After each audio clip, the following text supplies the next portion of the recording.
हरे कृष्ण कृष्ण कृष्ण हरे हरे, हरे राम राम राम हरे हरे। गुरु ब्रह्मा गुरु विष्णु गुरुदेव महेश्वर, गुरु साक्षात् परमो ब्रह्म तस्मै श्री गुरवे नमः।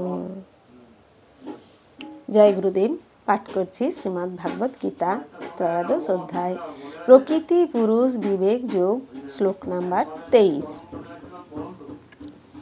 उपद्रष्टानुमन्ता च भर्ता भोक्ता महेश्वरो परमात्मेति चाप्युक्त देहस्मिन् पुरुषो परो।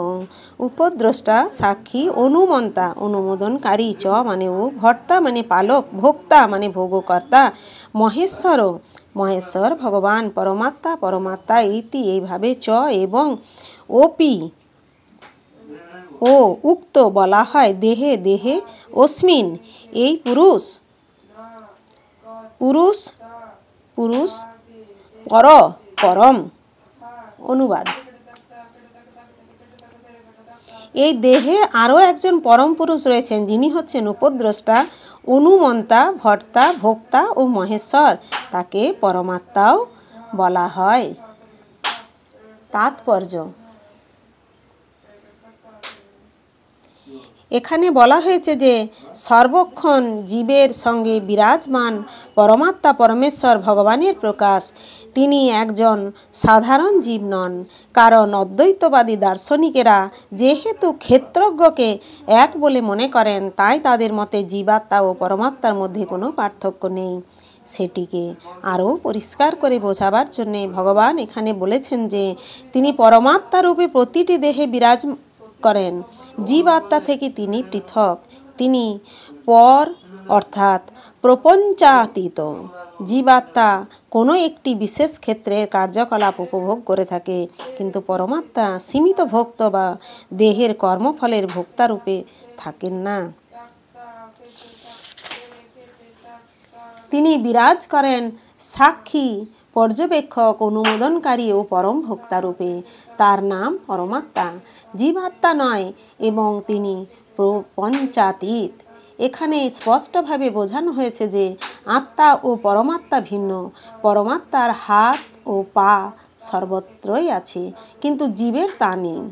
আর যেহেতু পরমাত্মা পরমেশ্বর ভগবান, তাই তিনি প্রতিটি জীবের অন্তরে থেকে জীবাত্মার ভোগ বাসনাগুলি অনুমোদন করেন। পরমাত্মার অনুমোদন ব্যতীত জীবাত্মা কিছুই করতে পারে না।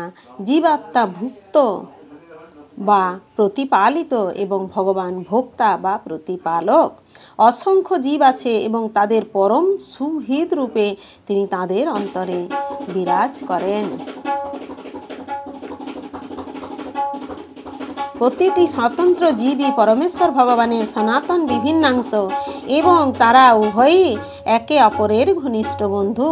কিন্তু জীবের মধ্যে ভগবানের অনুমোদন প্রত্যাখ্যান করার প্রবণতা রয়েছে এবং সে স্বাধীনভাবে জড় প্রকৃতির উপর আধিপত্যপূর্বক কর্ম করার বাসনা করে।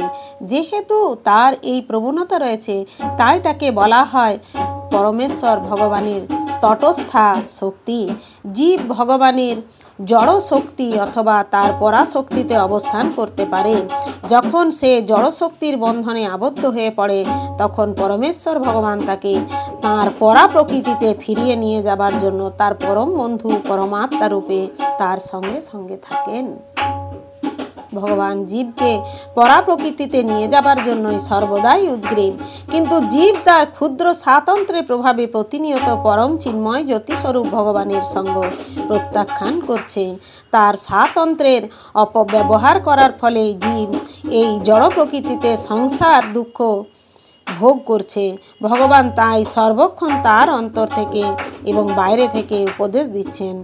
বাইরে থেকে তিনি ভগবদ্গীতার মাধ্যমে উপদেশ দিচ্ছেন এবং অন্তর থেকে তিনি এই দৃঢ় প্রত্যয় উৎপাদন করার চেষ্টা করছেন যে এই জড়জগতে তার কোনো কর্ম প্রকৃত আনন্দ লাভের পক্ষে উপযোগী নয়।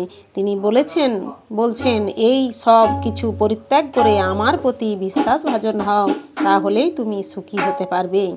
এইভাবেই বুদ্ধিমান ব্যক্তি পরমাত্মা বা পরমেশ্বর ভগবানের প্রতি তাঁর বিশ্বাস স্থাপন করে সচ্চিদানন্দময় জীবনের দিকে অগ্রসর হতে শুরু করেন। হরে কৃষ্ণ কৃষ্ণ কৃষ্ণ হরে হরে, হরে রাম রাম রাম হরে হরে। জয় গুরুদেব, জয় গুরুদেব, জয় গুরুদেব।